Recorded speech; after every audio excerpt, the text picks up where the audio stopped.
Assalamualaikum warahmatullahi wabarakatuh. Innal hamdalillah nahmaduhu wa nasta'inuhu wa nastaghfiruh wa na'udzu billahi min shururi anfusina wa min sayyiati a'malina. May yahdihillahu fala mudilla lahu wa may yudlilhu fala hadiya lahu. Asyhadu an la ilaha illallah wahdahu la syarika lah wa asyhadu anna Muhammadan abduhu wa rasuluh la nabiyya ba'dah. Jamaah keluarga besar yang Asma Wirja yang semoga dirahmati Allah. Alhamdulillah, pada kesempatan kali ini hari Ahad tanggal 8 Februari 2026 kita keluarga besar Mbah Buyut yang Asma Wirja dipertemukan di tempat yang insya Allah dimuliakan Allah di Masjid Baitul Muttaqin Kembaran Kulon.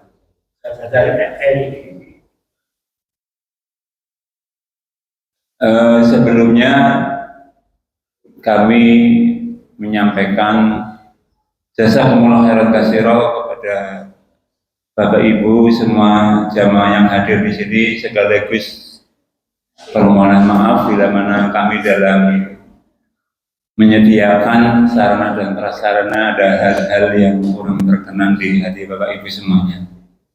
Bapak Ibu jamaah pengajian keluarga Asma yang semoga dirahmati Allah, untuk menyingkat waktu, marilah kita buka pengajian kita pada kali ini dengan bacaan basmalah. Bismillahirrahmanirrahim. Mudah-mudahan dengan bacaan basmalah ini memberikan keberkahan dan kita dimudahkan pula nanti untuk bisa mengambil hikmah ya, dari materi pengajian yang akan disampaikan oleh beliau Ustadz Nasiruddin.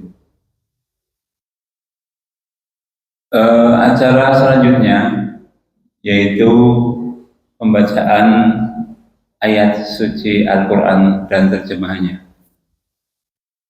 Pada petugas yang telah ditunjuk, kami sediakan waktunya. Bismillahirrahmanirrahim. Assalamualaikum warahmatullahi wabarakatuh. Waalaikumsalam.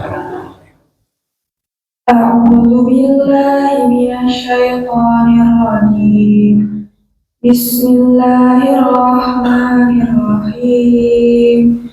Lillahi ma fis samawati wa ma fil ardh wa in tubdu ma fi anfusikum aw tukhfuhu yuhasibkum bihillah fayaghfiru liman yasha' wa yu'adzibu man yasha' wallahu ala kulli syai'in qadir. Amana ar-rasulu bima unzila ilaihi min rabbih wal mu'minun kullun amana billahi wa malaikatihi wa kutubihi wa rusulihi la nufarriqu baina ahadin min rusulihi wa qalu sami'na wa ata'na ghufranaka rabbana wa ilaikal masir. La yukallifullahu nafsan illa wus'aha laha ma kasabat wa 'alaiha ma iktasabat. Rabbana la tu'akhidna in nasina aw akhtana. Rabbana wa la tahmil 'alaina isran kama hamaltahu 'alal ladzina min qablina. Rabbana wa la tuhammilna ma la taqata lana bih wa'fu 'anna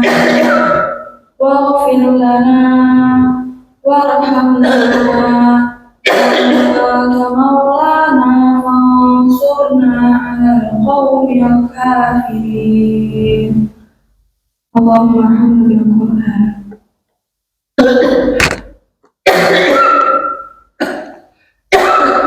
Aku berlindung kepada Allah dari setan yang terkutuk.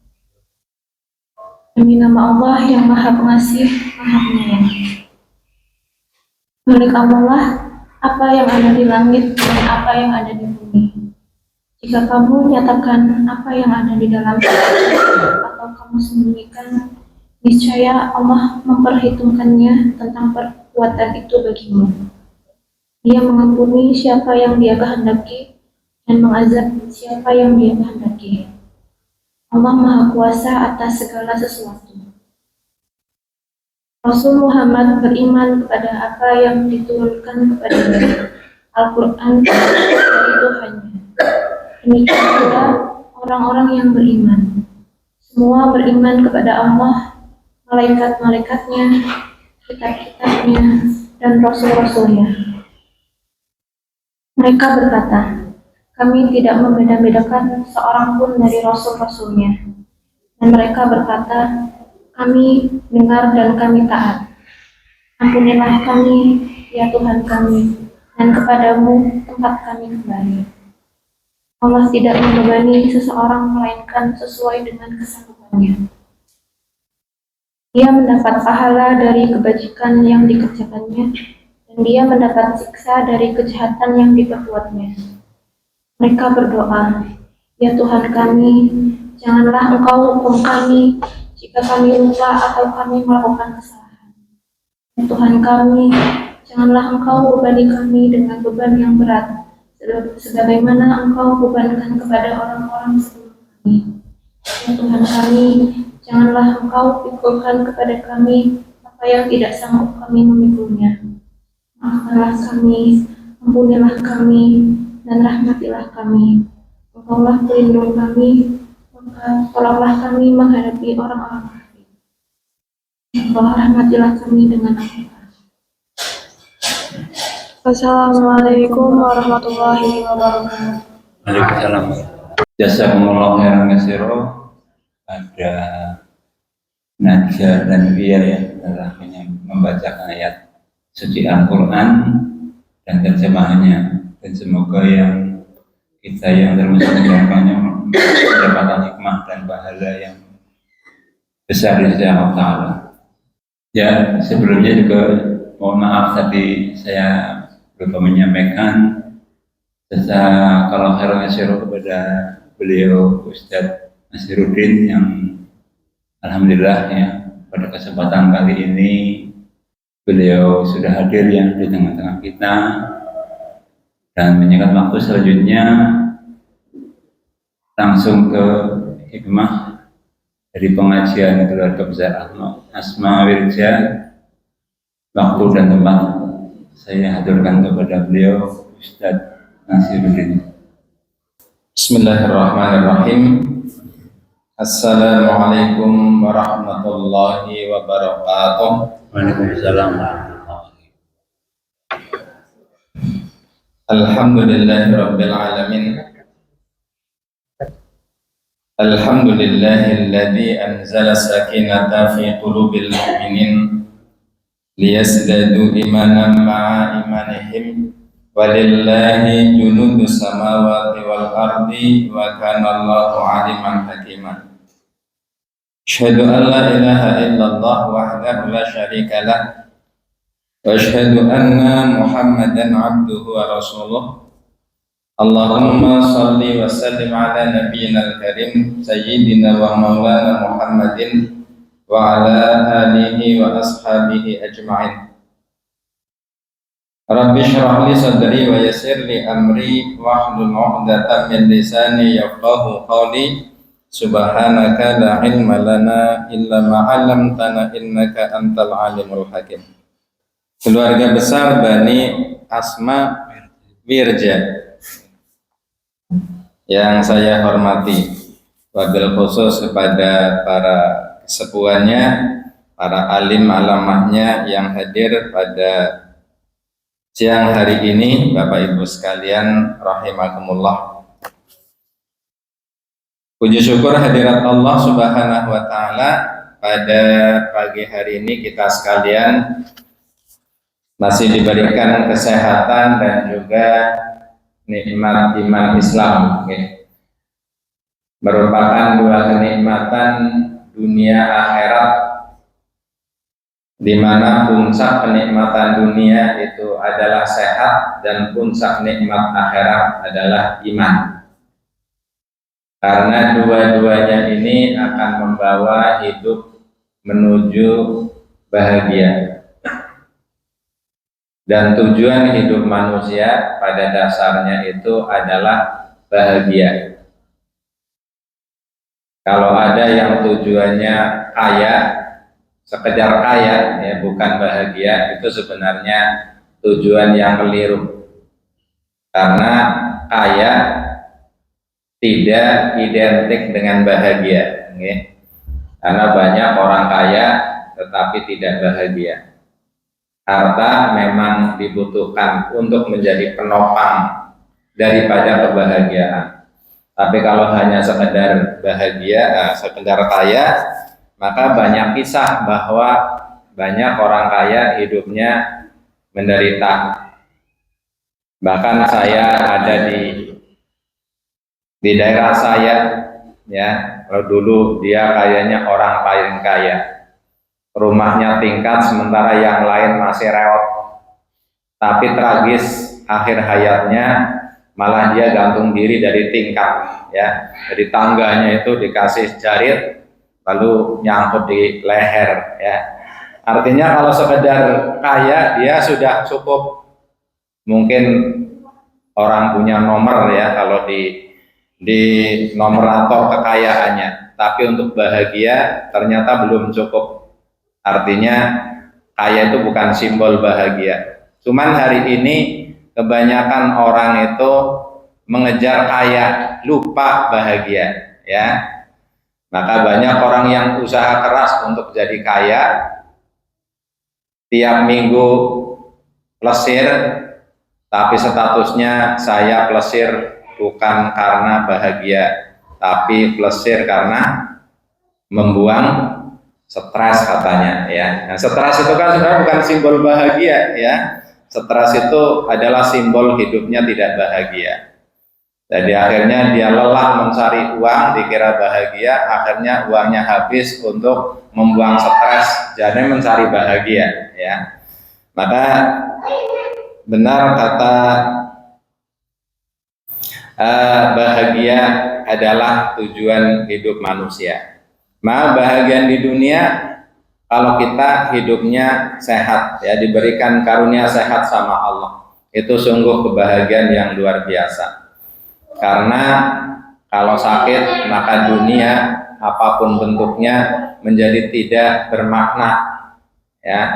Punya mobil bagus tapi yang punya stroke misalnya, ya, sakit, ya, maka dia mobilnya enggak untuk menjadikan dia bahagia, paling untuk antar jemput ke rumah sakit, ya. Itu merupakan sumber daripada kesengsaraan sebenarnya.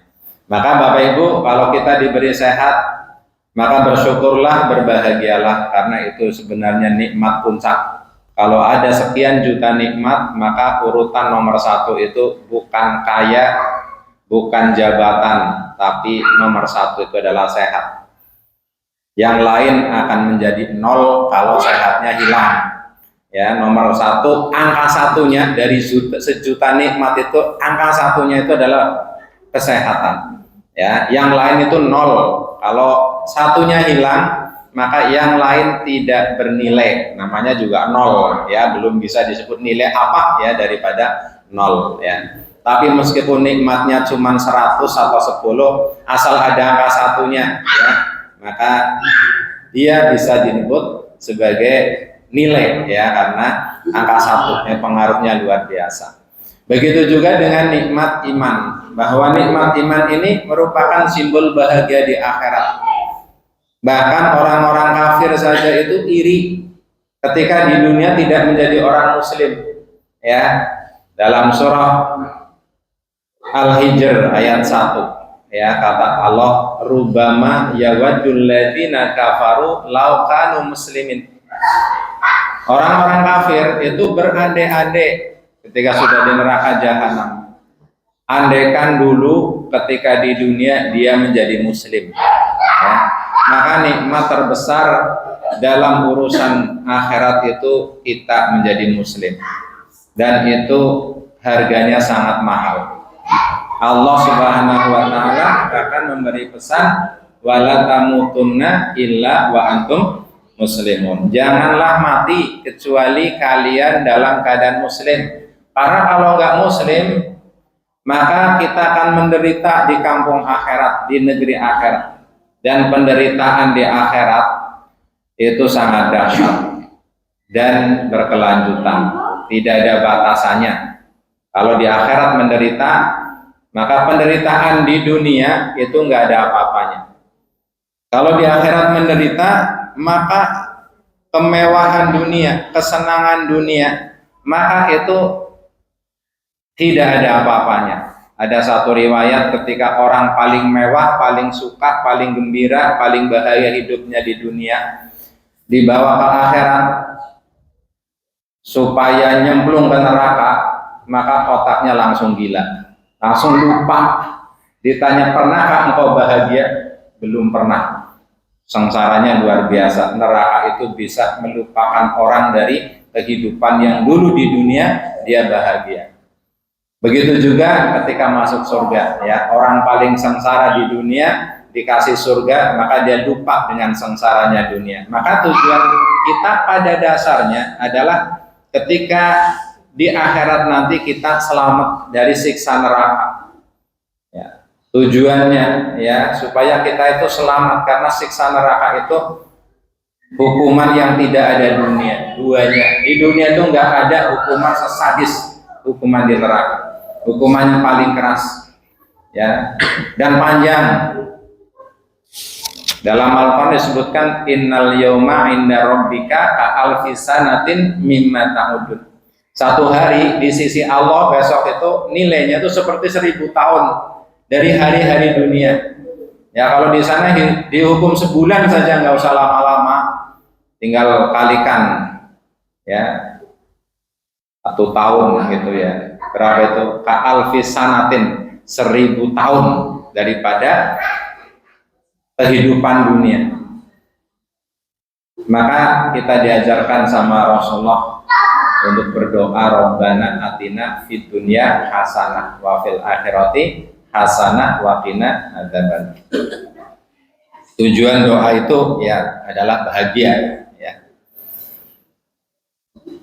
Kata Allah, itu doa itu sumbernya dari Al-Quran, ya. Ya Allah, Tuhan kami, berikan kami kehidupan di dunia yang bahagia, yang di akhirat juga yang bahagia. Jauhkan kami di akhirat itu dari siksa neraka, ya, atau dari kesengsaraan, ya, kesengsaraan hidup di akhirat nanti. Dan ini harusnya menjadi moto, ya, dalam kehidupan kita, menjadi tujuan utama, ya, dalam kehidupan kita. Bagaimana kita bisa mencapai, memperoleh bahagia dunia dan bahagia di akhirat nanti, ya. Mudah-mudahan kita semuanya, ya, keluarga kita semuanya diberikan bahagia di dunia, bahagia di akhirat, dijauhkan dari siksa neraka. Amin ya rabbal alamin, ya. Bapak Ibu rahimakumullah, pada momen kali ini saya ingin sampaikan, mungkin sudah banyak disampaikan, tentang mempersiapkan diri menghadapi Ramadan, karena Ramadan kurang 10 hari lagi, ya, lebih kurang, ya. Jadi sudah sangat dekat, ya. Ramadan itu memang tidak masuk dalam 4 bulan haram, ya. Bulan haram yang disebutkan di dalam Al-Quran, ya. Di antara 12 bulan itu ada arba'atun hurum, 4 bulan haram ya. Napa mawon bulan haram itu?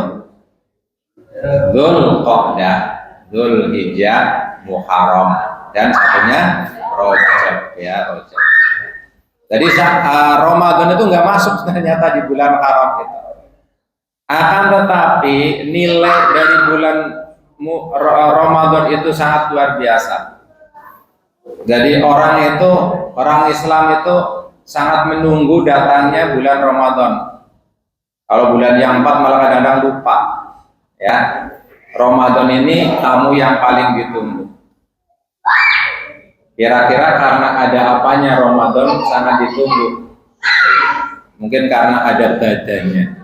Ya, badai itu kalau di kita badai itu merupakan puncak bahagia bagi seorang muslim ya. Tapi bahagianya di apa? Nah, itu masih diperdebatkan ya. Bapak Ibu sekalian, para sahabat dikatakan ketika mereka datang bulan Ramadan, maka mereka itu wajib bergembira. Nah, ini ada satu hadis yang ini konon sumbernya di kitab Durratun Nasihin ya, yang intinya barang siapa yang bergembira datangnya Ramadan, maka dia akan dijauhkan dari siksa api neraka ya. Allah juga mengatakan bahwasanya bulan Ramadan ini kan memang bulan yang penuh rahmat ya. Itu sudah ada hadisnya masyhur ya. Bulan Ramadan itu bulan yang penuh berkah, penuh rahmat ya, dan ampunan dari Allah Subhanahu wa taala. Kata Allah di dalam surat Yunus ayat 58, "Qul bi fadlillahi wa bi rahmatihi fabidzalika falyafrahu huwa khairum mimma yajma'un." Katakanlah dengan karunia Allah dan rahmatnya hendaknya dengan itu mereka bergembira. Karunia Allah dan rahmatnya itu adalah lebih baik daripada apa yang mereka kumpulkan ya. Maka bulan Ramadan disebut Syahrul Rahmah, bulan yang penuh rahmat. Kenapa? Karena kasih sayang Allah, rahmat Allah di bulan Ramadan disebutkan dalam sebuah hadis yang masyhur. Kata Rasulullah, qad ja'akum Ramadan, telah datang atau akan datang pada kalian Ramadan, syahrun mubarakun, bulan yang penuh dengan berkah. Iftaradallahu alaikum siyamah, Allah mewajibkan pada bulan tersebut puasa. Tuftahu fihi abwabul jannah, dibuka pada bulan itu, bulan Ramadan itu dibuka pintu-pintu surga ya. Dalam riwayat lain nggak ada yang ditutup, pintu surga semuanya terbuka di bulan Ramadan. Wa tughlaqu fihi abwabul jahim, ditutuplah pintu-pintu neraka, pintu jahim. Nggak ada neraka buka pada bulan Ramadan, semuanya tutup ya.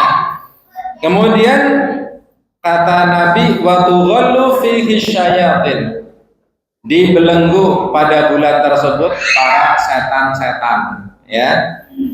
Fihi lailatun khairum min alfi syahr, pada bulan tersebut ada satu malam yang nilainya 1000 bulan. Malam apa niku? Lailatul Qadar. Man hurima khairaha faqad hurima. Maka siapa yang dihalangi dari kebaikan Ramadan, maka dia sungguh dia telah terhalang dari kebaikan ya. Maka kita layak gembira karena rahmat Allah diturunkan sedemikian rupa ya di bulan Ramadan ya. Tidurnya orang puasa saja dianggap sebagai ibadah ya, dinilai sebagai sebuah ibadah, apalagi gerakan yang baik. Kebaikannya di bulan Ramadan akan digandakan ya, dalam satu riwayat sunnahnya, amalan sunnah di bulan Ramadan akan dinilai seperti amalan wajib. Ya, maka ini kan merupakan kabar gembira dari Allah ya, yang tidak boleh kita sia-siakan. Harus kita sambut kabar ini. Maka untuk menyambut bulan yang penuh dengan rahmat Allah ini perlu disiapkan hal-hal yang bagaimana supaya Ramadan datang kita tidak lalai ya untuk menyambut bulan tersebut. Ya. Apa yang perlu disiapkan? Ini sebagian ulama menyebutkan minimal 4 hal ya yang perlu disiapkan untuk menghadapi Ramadan. Yang pertama adalah isti'dadur ruhiyah wan nafsiyah, mempersiapkan mental dan ruh kita, mempersiapkan stabilitas iman ya. Yang kedua isti'dadul ilmiah atau as-saqafiyah, mempersiapkan ilmu ya atau sakofah, wawasan tentang apa? Tentang Ramadan. Yang ketiga isti'dadul jismiyah, mempersiapkan fisiknya. Dan yang terakhir isti'dadul maliyah, mempersiapkan harta atau dananya ya. Baik Bapak Ibu sekalian, persiapan iman, persiapan ilmu, persiapan raga atau badan. Yang keempat persiapan harta. Kira-kira 4 hal ini Bapak Ibu sudah mempersiapkan yang mana kira-kira? Yang sudah disiapkan apa? Napa Bu? Pun siap napa dereng ini tamu agung mau datang? Baik, yang pertama mempersiapkan iman, mental atau roh. Karena apa? Karena bulan Ramadan itu bulan peningkatan iman, ya. Bulan yang di dalamnya itu berisi ibadah-ibadah luar biasa. Tadi yang disebutkan di dalamnya diwajibkan puasa Ramadan. Amalan puasa niku amalan sing enteng apa apot? Apot nambah enteng? Apot. Agar entengnya bulan Sadran itu tulis pada puasa. Ya utang siji benu tahun wingi nang bulan Sadran tanggalnya meh terakhir. Bebe datang jungkir balik nggak karuan ya. Berat Bapak Ibu. Puasa itu amalan berat. Kalau nggak amalan ringan kita kan jadi ahli puasa. Senin, Kamis, Ayamul kita. Daud malahan ya, tapi buktinya ya kalau alam mungkin bapak-bapak sama ibu-ibu ahli Daud mungkin ya, jadi kelihatan ringan ya. Puasa itu amalan berat, itu amalannya orang-orang soleh. Kalau bapak ibu ahli puasa berarti bapak ibu kelihatan bahwa bapak ibu itu orang-orang yang soleh. Itu berat, meskipun puasa itu tetap makan dan minum, tapi kan waktunya dibatasi ya. Ada prainya, yaitu dari subuh sampai maghrib nggak boleh makan minum. Padahal hari biasa malmil dari sebelum subuh bahkan sampai mau tidur isinya makan melulu. Sekaligus dihentikan di bulan Ramadan, nggak tanggung-tanggung sebulan. Ya, maka ini amalan besar baru dia siapkan. Itu untuk mendukung persiapan roh. Sehingga Nabi sendiri dalam satu riwayat disebutkan dari Aisyah radhiallahu anha bahwa di bulan Sya'ban Nabi itu puasa sunnahnya paling banyak dibandingkan bulan-bulan yang lain. Ya, paling banyak. Nah, Bapak Ibu di bulan Sya'ban sudah berapa hari kita puasa? Itu untuk persiapan ternyata. Karena puasa kalau dadakan itu hari pertama panas, itu jenis puasa keleletan Bapak Ibu sekalian ya. Kepengen masing anak ASEAN ya gula guling gak karuan ya, lemes hawane ngantuk, kepenginnya turu ya, melaku senggoyong pucet, karena itu amalan berat ya. Tapi kalau disiapkan sejak dini Ya pirang mata lah di bulan Saban itu puasa untuk merasakan nanti akan datang amalan yang seberat itu. Ya, dan harap kalau banyak puasa nanti kan masuk Ramadan jadi sudah terbiasa ya. Kalau dadakan itu memang berat. Begitu juga amalan yang lain, sholat tarawih. Ya, kalau sholat wajib kita nggak usah bahas, harusnya sholat wajib kita sudah lolos ya, sholat wajibnya berjamaah ya. Tapi sholat sunnah barangkali diantara kita ada yang belum telaten mengamalkan sholat sunnah, yang rawatib, yang duha, yang malam dan lain. Itu untuk mempersiapkan ruh sebenarnya sholat sunnah perlu digalakkan. Ya, kenapa? Karena di bulan Ramadan itu nanti akan banyak sholat sunnah. Minimal kita laksanakan sholat tarawih. Ya, sholat tarawih 11 rakaat atau 23 rakaat itu berat. Ya, orang semangat mau sholat tarawih itu cuma di awal saja. Nih masjid ini nih kalau besok bulan puasa itu kan pasang teratak, biasanya malah itu nyewa ya Mas Aris, nyewanya sebulan, jadi kesuwen, buang-buang dana, nyewa seminggu baik. Karena masyarakat kita itu kan sholat tarawih seminggu kebanyakan.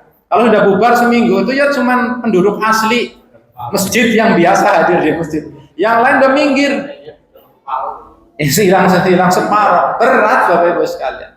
Kalau nggak biasa sholat sunnah, itu sholat sunnah sebanyak itu berat. Apa maning sholat sunnah imamnya tahfidul Quran, hafid, macanya surat sing nang tengah-tengah Quran dawa-dawa. Nggak nasi macanya tengah Quran dawa-dawa, musola samping macanya kulhu sama kuliah. Kira-kira rame sing pundi? Rame sing kulhu sama kuliah. Karena berat, ya. Karena berat dan itu pun nggak tahan lama. Maka ada itu di daerah Jawa Timur ya, itu terkenal kalau bulan Ramadan biasanya nanti keluar lagi sholat tarawih 23 rakaat ditempuh dalam tempo 7,5 menit. Itu jadi rekor muri ya, sholat tarawih 7,5 menit kelar 23 rakaat. Kalau kita ikut sholat di sana kayaknya ketemu ngelegeged orang ketemu sujud wis menyat maning masalahnya ya. Tapi ingat Bapak Ibu itu laris. Konon pesertanya zamannya 2000 dari luar daerah pada hadir di situ untuk menikmati sholat super kilat.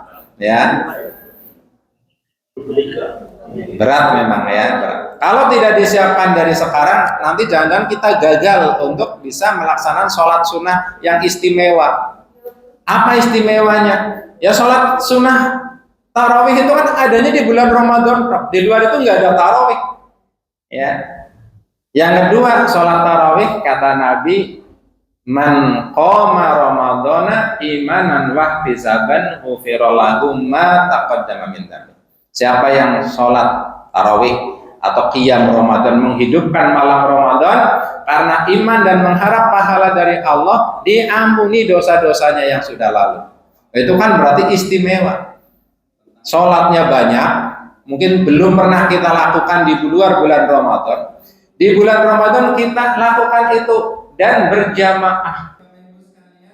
Ya, kalau sholat 11 rakaat dewek kan, kayaknya ora butuh ora.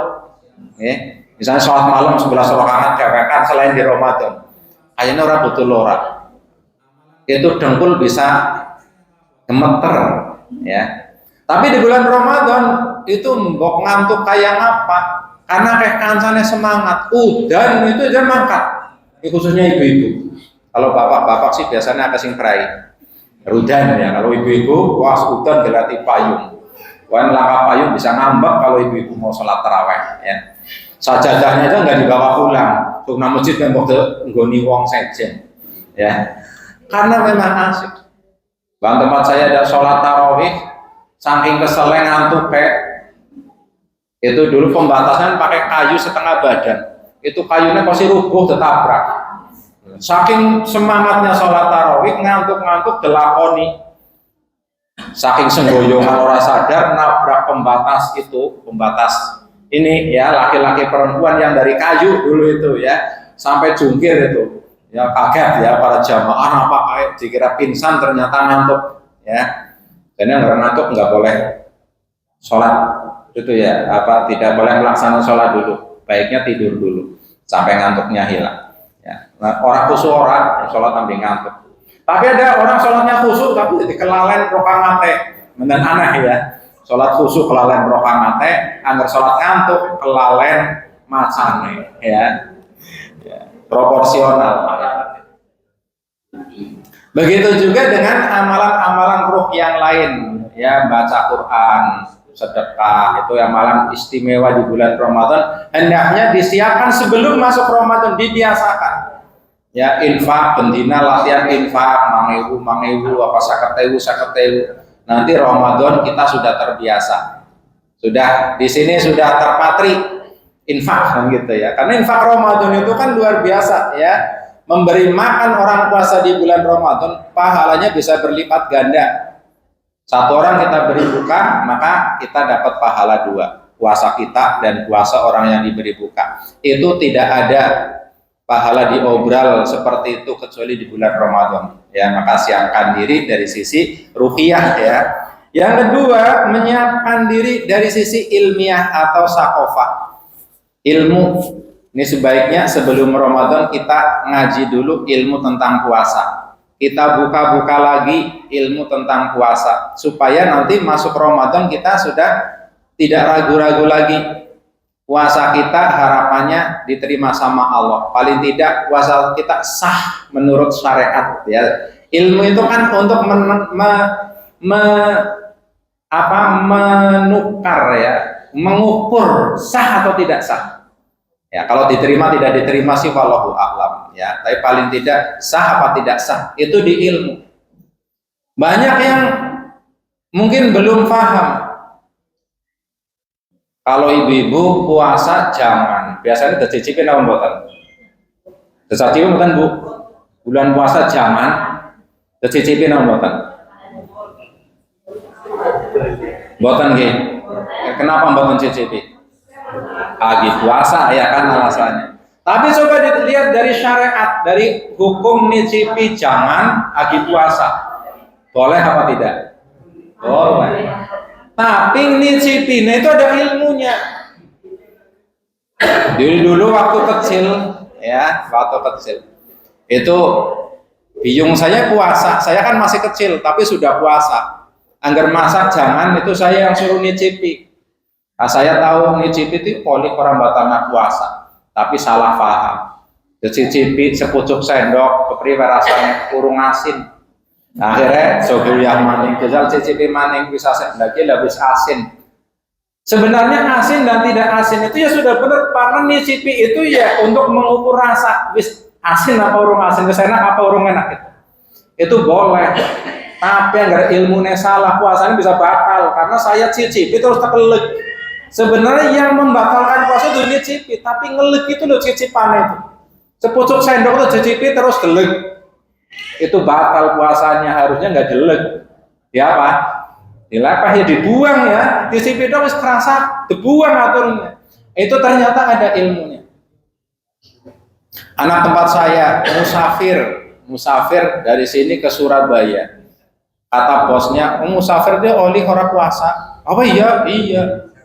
Akhirnya dia marung, ya gue bosnya ngambil anak gue marung. Angger bosnya ngerti ilmunya komplit, angger dia anune balane, ilmunya orang komplit. Tembeng ngerti, angger puasa musafir itu oleh buka, oleh batal, oleh orang puasa.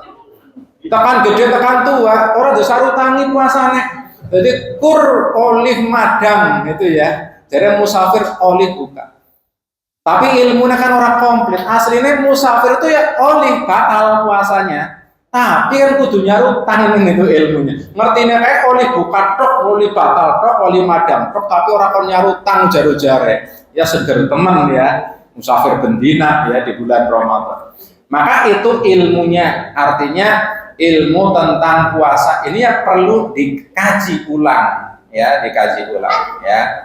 Ini saya juga lagi ngaji kembali tuh setiap hari Sabtu pagi habis subuh di Masjid Wakaf depan Muhani ya.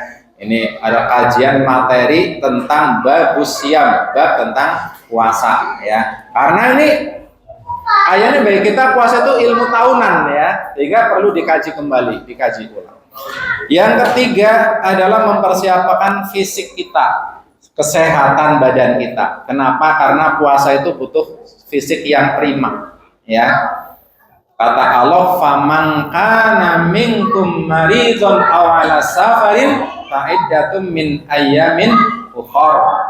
Kalau kalian bepergian sakit atau bepergian dalam keadaan puasa, maka boleh buka tapi mengganti di hari yang lain.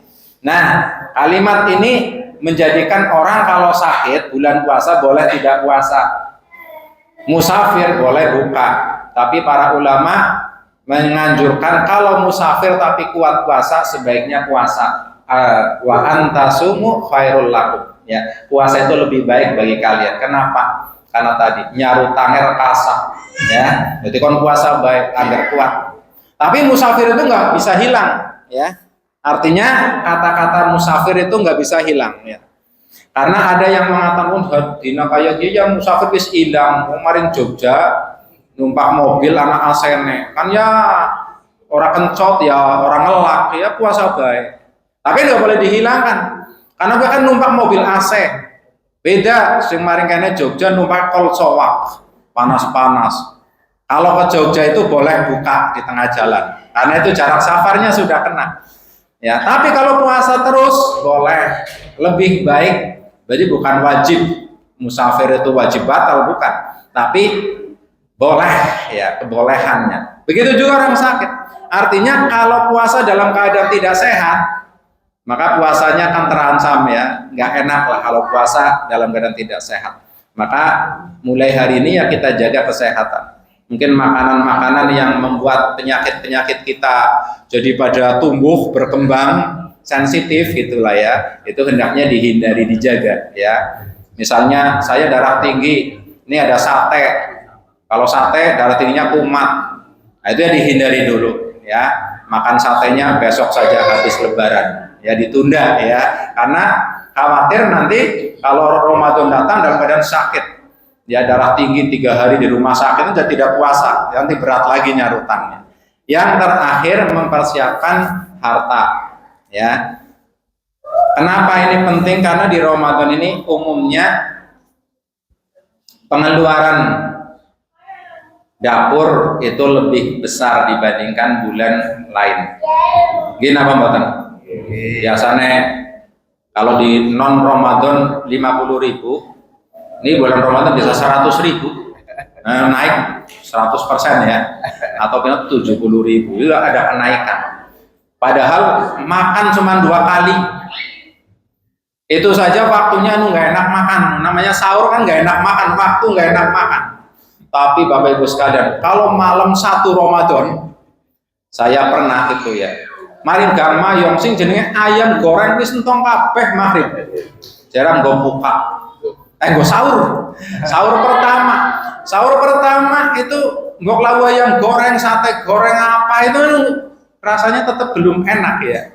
Ya namanya sahur habis tidur suruh makan kan ya enggak itu ya. Enggak ya, moodnya itu kan belum ini. Harusnya bisa disederhanakan. Begitu juga dengan buka. Kalau lagi lapar-laparnya tak kayaknya seluruh makanan mau dilahap. Tapi begitu datang waktu buka, baru minum 1 gelas rasanya sudah kenyang, ya. Tapi namanya ibu-ibu, angger langkah kolak ambil es campur teh anget manis, kayaknya ora diarani puasa. Makanya menunya itu jadi berganda-ganda. Ya, sudah ada nasi, ada ayam, mendoan, urap. Esok-esok buangi kabeh. Nah, kita sarankan selama bulan Ramadan ini ibu-ibu persiapan ayam jago loro. Apa? Untuk nalangi itu agar nikmat jangan dibuang sia-sia. Benasuk makan ayam, baca 2 ayam ora 1. Karena ini makanan banyak dibuang, nikmat disia-siakan di bulan Ramadan ya. Maka diperlukan dana besar pada Ramadan itu. Ya, maka bapak-bapak tolong nanti Ramadan tanggal 1 Ramadan ibu-ibu kasih duit 3 juta saja dulu.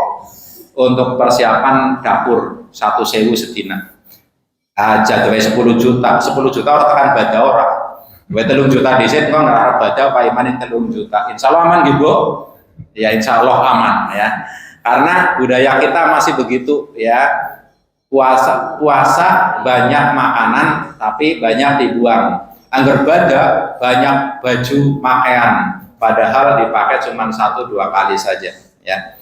Malah masing ayah ini belis online go bada ya, wis nang keranjang kuning wis akeh kan gitu ya. Malah ada tempat saya gara-gara bada orang teh tuku klambi anyar, ora melu bada ngambek. Nah, bada wong ngapa tuku klambi ora kok. Nah, itu jangan sampai terjadi yang begitu. Ini harus diatasi tuh ya. Biasanya ibu-ibu yang begitu, orang bapak-bapak sih ya sarung ngepir, kelambi ganus kan biasa. Ibu-ibu nggak bisa begitu ya Bu, nggak bisa ya. Tuku sandal coklat, kan kudungnya urung coklat, urung tayang turu. Urung sih coklat apa? Hijau apa? Jadi harus apa detail banget lah. Bisa nggak ada yang susah, menyusahkan bapak-bapak. Ya, saya bersumpah ibadahnya aparat tuku kelambi, wingi maring Pekalongan, ya beli ini batik kan seragaman yang sekeluarga. Padahal wis duwe bahan, wong masuk juga wis disiapkan. Bada sekeluarga seragam, seneng banget seragam, ya. Ya. Tuku nasi murah, akhirnya jadi sampah, ya, jadi sampah. Jadi saran ibu-ibu kalau beli baju jangan yang murah-murah gitu, sing larang sekalian. Sing larang sing monggo kepenak pakai jakaken ya siji loro bae. Agar duit teh, anggar orang ya sing sabar. Itu konsep dalam membeli itu anggar anak tuku orang anak sabar aja, orang anak utang pinjol. Nah itu malah repot ya. Bang Kloyong berbeda tagih kok si gapeng ya, kalau kita nggak hati-hati. Baik Bapak Ibu sekalian, itu 4 hal untuk persiapan sambut Ramadan. Mudah-mudahan kita diberikan kesempatan oleh Allah, umur kita dipanjangkan sampai Ramadan. Amin ya rabbal alamin, dalam keadaan sehat dan bisa beramal ya Ramadan. Billahi taufiq wal hidayah. Assalamualaikum warahmatullahi wabarakatuh.